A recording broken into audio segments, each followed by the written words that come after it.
এবং 3, কিন্তু আমি 1 থেকেই পাঠ করছি কনটেক্সট বা প্রেক্ষাপট ভালো করে বোঝার জন্য। 21 অধ্যায় 1 থেকে পাঠের আরম্ভ হইল। পরে যখন তাহারা জেরুসালেমের নিকটবর্তী হইয়া জৈতুন পর্বতে বৈঠকী গ্রামে আসিলেন, তখন যীশু 2 জন শিষ্যকে পাঠাইয়া দিলেন।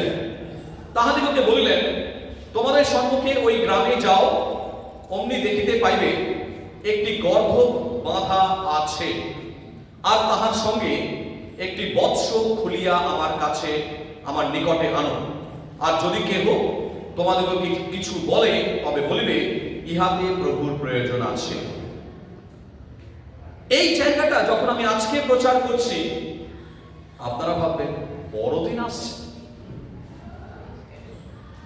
তা বড়দিনের সময় এই বাক্য কেন? খুব স্বাভাবিক ব্যাপার, তবে তার একটা কারণ আছে। আসুন আমরা সেই বিষয়ে চিন্তা করি। এখানে দেখুন 2-3 পদের শেষের অংশটি কি বলছে? আর যদি কেউ তোমাদিগকে কিছু বলে, তবে বলিবে, ইহা দিগতে প্রভুর প্রয়োজন আছে, তাহাতে সে তখনই তাহাদিগকে পাঠাইয়া দিবে। যদি আমরা এই বাক্যের গভীরে প্রবেশ করি, তবে আমরা দেখব যে জেরুসালেমের নিকটবর্তী যখন তিনি হচ্ছেন, তিনি যাবেন, মানে বিজয় যাত্রা করবেন। সেই বিজয় যাত্রার ঠিক আগে একটা গর্ধব যেভাবে ভাববাণী করা হয়েছিল, যেটা ভাববাণীর বিষয় 5 পদে লেখা রয়েছে, 21 অধ্যায় 5 পদে। সেখানে বলছে, তোমার সিয়ন কন্যাকে বলো, দেখো তোমার রাজা তোমার কাছে আসিতেছেন, তিনি মৃদুশীল, গর্ধবের উপর উপবিষ্ট এবং শাবকের গর্ধবের উপরে উপবিষ্ট। এই বিষয়ে অলরেডি ভাববাণী আছে, এবং এই ভাববাণী যিশুর জন্মের 700 বছর আগে দেওয়া হয়েছিল। কিন্তু আজকে সেই বিষয়ের উপরে যাচ্ছি না, আজকে আমরা ওই জায়গাটার উপরে আমরা ধরার চেষ্টা করব। সেখানে বলছে একটি গর্ভ বাঁধা আছে, ওটাকে খুলে নিয়ে চলে এসো। এবং যদি কেউ প্রশ্ন করে কেন খুলে আনলে, বলবে এতে প্রভুর প্রয়োজন আছে। আমি এই জায়গাটাতে আজকে আলোকপাত করার চেষ্টা করছি। সেই গাধাটাকে প্রভুর প্রয়োজন আছে। প্রভু কিন্তু গাধার জায়গায় অন্য কিছুকে বেছে নিতে পারতেন, কিন্তু ঈশ্বর গাধাকে বেছে নিলেন কেন? কারণ গাধার কাছে কতগুলি গাধার অনেক সময় আমরা কেউ যখন কোনো কাজ করতে পারে না, তাকে আমরা কি বলি? বোকা গাধা, গাধা গাধা, এগুলো চলতি কথায় বলে থাকি।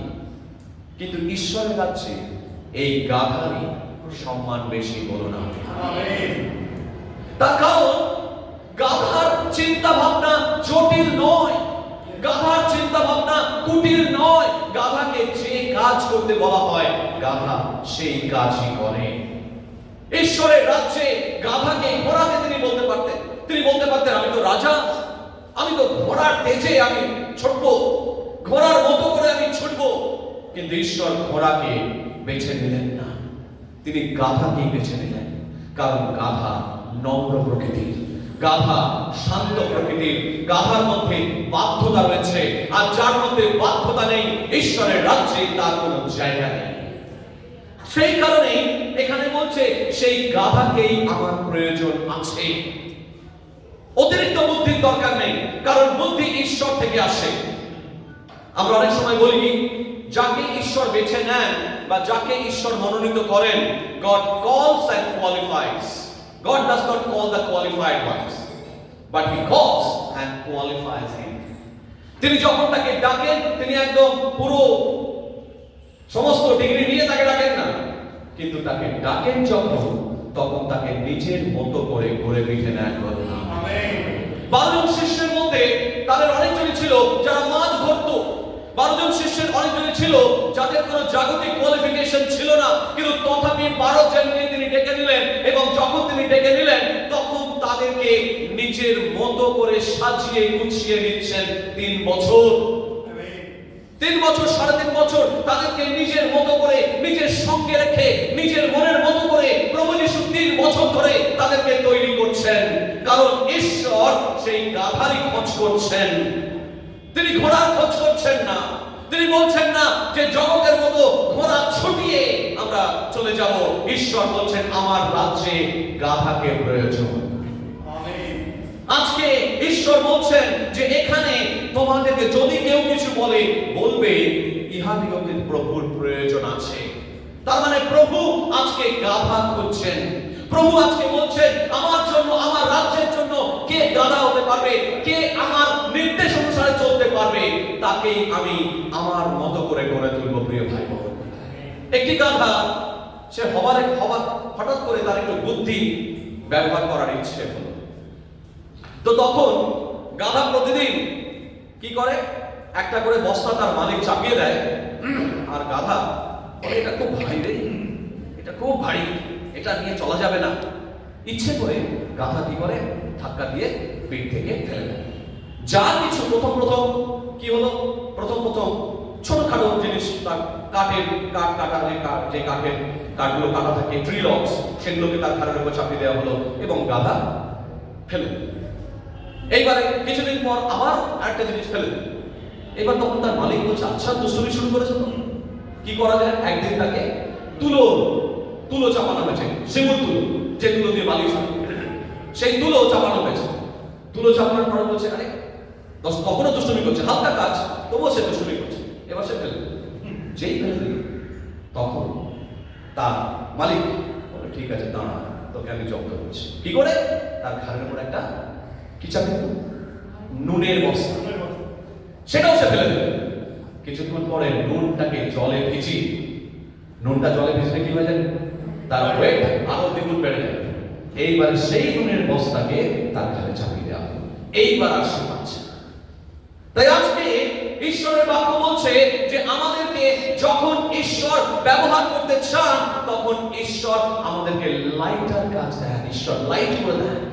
ভারী কাজ হলো সেটাকে লাইট করে দেন। ঈশ্বর বলছেন যেন সেই কাজের দায়িত্ব যেন কখনো আমরা ঝেড়ে ফেলে দেওয়ার চেষ্টা না করি। ঈশ্বর আমাদের সঙ্গে তিনি কথা বলছেন। প্রিয় ভাই বোন, তিনি বলছেন যে ওকে আমার প্রয়োজন আছে। কাকে প্রয়োজন আছে? গাধাকে প্রয়োজন আছে, ঘোড়াকে নয়। কারণ ঘোড়া কারোর কথা শোনে না, কারণ ঘোড়া অবাধ্য, কারণ ঘোড়া সম্পূর্ণরূপে জগতের প্রিন্সিপালে চলে। ঈশ্বরের ইচ্ছা আর অনিচ্ছার মধ্যে তফাৎ বুঝতে পারে না ঘোড়া। সেই কারণেই বলছে গাধাকে আমার প্রয়োজন আছে, যে গাধাকে আমি ব্যবহার করতে চাই। ঈশ্বর তিনি আজকে আমাদের সঙ্গে কথা বলছেন। ঈশ্বর বলছেন যে যার যে তালন্ত দেওয়া হয়েছে, যাকে এক তালন্ত দেওয়া হয়েছিল, যাকে কাউকে দু তালন্ত দেওয়া হয়েছিল, কাউকে তিন তালন্ত দেওয়া হয়েছিল, যাকে দু তালন্ত দেওয়া হয়েছে সেটাকে মাল্টিপ্লাই করে সে 4 তালন্ত করেছে। যাকে 4 তালন্ত দেওয়া হয়েছিল সেটাকে মাল্টিপ্লাই করে সেটা 8 তালন্ত করা হয়েছে। আর যাকে 1 তালন্ত দেওয়া হয়েছিল সে সেটাকে মাটিতে পুঁতে রেখে দিয়েছিল, কোনো মাল্টিপ্লিকেশন হয়নি। তখন প্রভু যীশু বলছেন যে যখন তোমাকে যে দায়িত্ব দিলাম সেই দায়িত্ব তুমি পালন করলে না, আর সেই কারণে যা দেওয়া হয়েছিল সেটাও আমি কেড়ে নিচ্ছি। ঈশ্বরের রাজ্যে প্রিয় ভাই বোন, তিনি বলছেন যে much is given, much is expected। বলুন amen. much is given, much is expected। যত কাউকে দেওয়া হবে তত তার প্রতি ঈশ্বরের প্রত্যাশা বেড়ে যায়।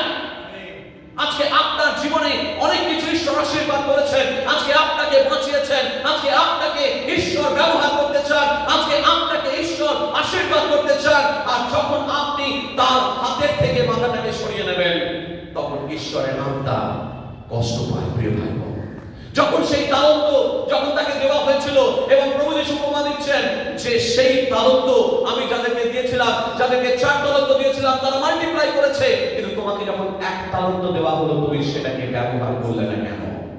কেন সেটাকে বিশ্বস্তভাবে পালন করলে না? ঈশ্বর আমাদেরকে বলছেন তোমরা যখন ছোট দায়িত্বে বিশ্বস্ত থাকবে, ঈশ্বর তোমাদেরকে বড় দায়িত্ব দেবেন। বলুন আমেন।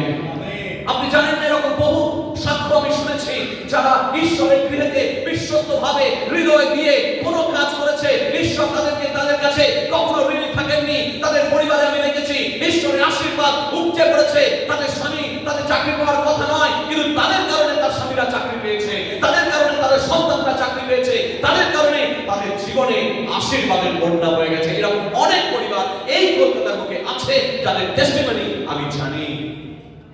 আজকে প্রিয় ভাই বোন, যখন আপনি নিঃস্বার্থভাবে হৃদয় থেকে ঈশ্বরের জন্য আজকে কিছু করার তাগিদ আপনি নেবেন, দেখবেন ঈশ্বর কিভাবে আপনাকে এক স্তর থেকে আরেক স্তরে তিনি আপনাকে আশীর্বাদ করবেন প্রিয় ভাই বোন। কারণ বলবেন দেখে দেখুন এখানে তিনি সেই গাধাটিকে ডাকলেন। গাধার কি সম্মান?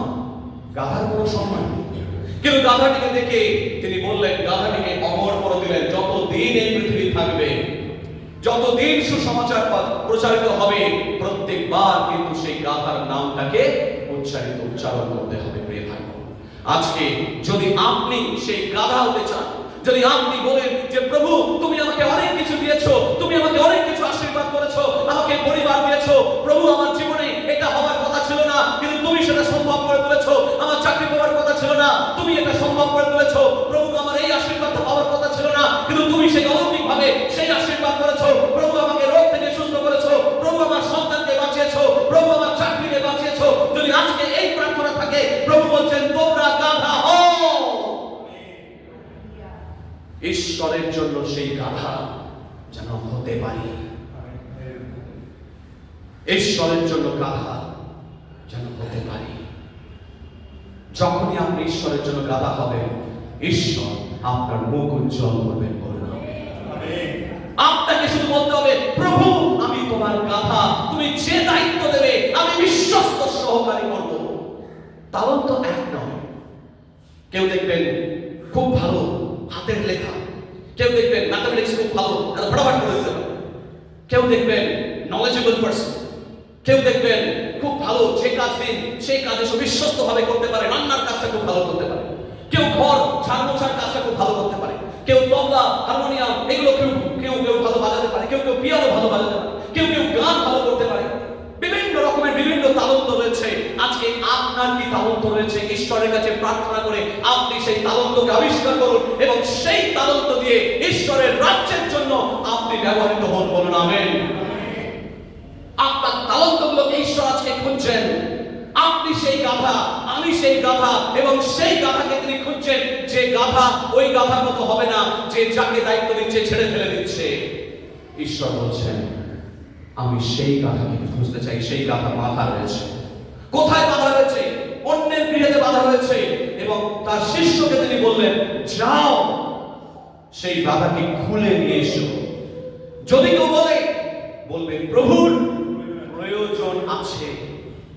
আজকে বলে ঈশ্বরের দাস হিসেবে ঈশ্বরের আত্মা আমাকে গাইড করছেন এই জায়গায় নিয়ে আসতে। তিনি বলছেন তোমাকে ঈশ্বরের প্রয়োজন আছে। আজকে আপনি নিজের বুকের দিকে হাত রাখে বলুন যে প্রভু আমি বিশ্বাস করি আমাকে তুমি খুঁজছো। নিজের বুকে হাত রেখে বলুন আমি বিশ্বাস করি যে প্রভু তুমি আমাকে খুঁজছো, তুমি আমাকে ব্যবহার করতে চাইছো। তাই প্রভু আমি তোমার গাধা, আমি তোমার গাধা হয়ে থাকবো এবং তোমার রাজ্যের জন্য আমি নিজেকে উজাড় করে দেব। আমার মধ্যে যে সমস্ত তালন্ত রয়েছে, যা কিছু রয়েছে, যা কিছু তুমি আমাকে দেখাবে, আমি নিজেকে গাধার মতো আমি তোমার কাছে তুলে দেব প্রভু। যদি আপনি নিজেকে গাধা হয়ে প্রভুর হাতে সমর্পণ করতে পারেন, প্রভু আপনাকে অমৌখিকভাবে রক্ষা করবেন প্রিয় ভাই। আজকে সেই গাধাকে তিনি খুঁজছেন। He is searching you. Who is that donkey? ভেবে দেখুন, গাধার নিজের কোনো সম্মান নেই, আমাদের নিজের কোনো সম্মান নেই। গাধার উপরে প্রভু যিশু বসেছিলেন বলেই গাধার সম্মান বেড়ে গেল। আজকে আমাদের কোনো সম্মান নেই, এই জগতের কাছে আমাদের কোনো সম্মান নেই। এই সম্মান আছে কেবল প্রভু যিশু এই গাধার উপরে তিনি বসেছেন বলে। হালেলুয়া। কতজন আপনি অ্যালাউ করবেন? কতজন আমরা বলবো প্রভু তুমি আমার উপরে বসো, আজকে আমাকে তুমি পরিচালনা করো। প্রভু সেই গাধা হয়তো সেইখানেই বাঁধা থাকতো, গাধা হয়তো সারা জীবন ওখানে বাঁধা থাকতো, কেউ হয়তো পরোয়া করতো না, কেউ গাধাকে সম্মান করতো না, কিন্তু যেদিন সেই গাধার উপরে প্রভু যিশু বসলেন, সেই গাধার জীবনে নতুন দিশা খুঁজে পেল। সেইখানে ওখানে নয়, তাকে গরুর দড়ি দিয়ে তাকে বাঁধা ছিল, কিন্তু সেই দড়ি খুলে তাকে নিয়ে যাওয়া হলো জেরুসালেমের পথে, ঈশ্বরের নগরে। আজকে প্রিয় ভাই বোন, আজকে যখন যিশুকে আপনি আপনার জীবনে বসতে দেবেন, আপনি যখন যিশুকে আপনার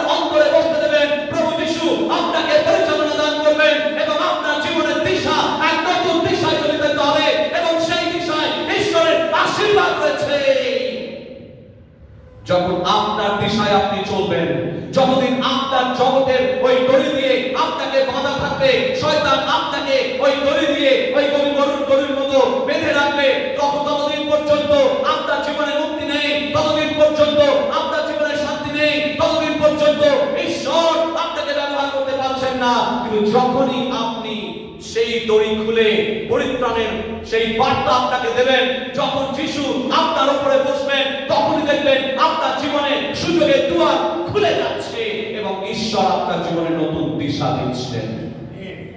আজকে কতজন যে কাজ আপনাকে করতে বলা হয় সেই কাজ আপনার কাজ নয়, সেই কাজ আমার কাজ নয়, সেই কাজ আপনার প্রভুর কাজ বলে হবে। তাই যখন আপনাকে ছাড় দিতে আপনি কেউ আপনাকে বাধ্য করবে না, কেউ আপনাকে কলার ধরে বলবে না এটা করুন, কেউ আপনাকে হাত ধরে কিছু করাবে না। জগতে প্রিন্সিপাল এসব হয়, কিন্তু ঈশ্বরের রাজ্যে সব হয় না। কিন্তু ঈশ্বরের রাজ্যে যখন ঈশ্বর আমাদেরকে কিছু করতে বলেন, তখন হৃদয় খুলে আমরা করি, বলি না। আর তখন সেজন্যই আমরা সেই গাধা ঈশ্বর খুঁজছেন এবং তিনি বলছেন সেই গাধাকে আমার প্রয়োজন রয়েছে। আজকে সেই গাধা হওয়ার জন্য কতজন এগিয়ে আসবে? মণ্ডলী সাজানোর ক্ষেত্রে কতজন গাধা এগিয়ে আসবে? মণ্ডলী সাজানোর সমস্ত কাজকর্মের ক্ষেত্রে কতজন বলছেন যে প্রভু আমি তোমার গাধা হব, আমি প্রভু তোমার রাজ্যের জন্য আমার হৃদয়কে আমি ফেলে দেব। আমি এই কাজটা ভালো পারি, পাত্রবাবু আপনি আমাকে দিন। আমি এই কাজটা ভালো পারি, পাত্রবাবু আমাকে দিন। ঈশ্বর যখন আপনার অন্তরে কথা বলছেন, তখন দেখবেন ঈশ্বর কিভাবে আপনার ভবিষ্যৎ জীবনকে গাইড করছেন। ভাই বোন, এগুলো কথার কথা নয়, এগুলো ধ্রুব সত্য। সময় অনেক কিছু বলে দেয়, সময় বড় ভয়ঙ্কর, ভালো মন্দ সবই পরিষ্কার করে দেয়।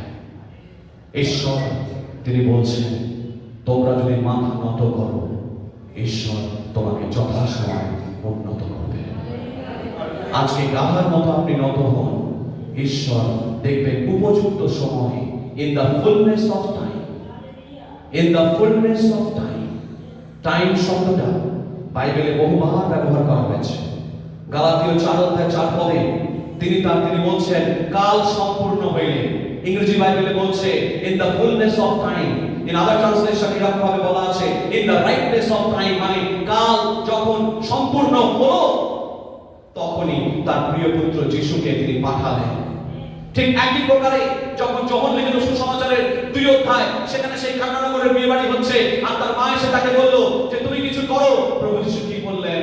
আমার সময় এখনো উপস্থিত হয়নি।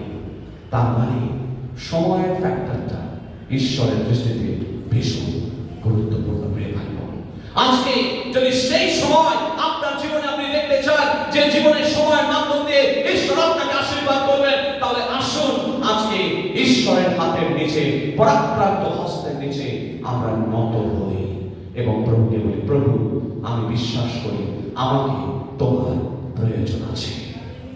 আজকে কতজন বিশ্বাস করেন যে প্রভু আপনার প্রয়োজন আছে? কতজন বিশ্বাস করেন প্রভু আপনাকে প্রয়োজন আছে? যদি বিশ্বাস করেন আপনি প্রভুর কাছে নত হন, আপনি নত হন, আপনি নত হন, আপনি নত হন। Thank you Jesus, thank you Jesus, hallelujah.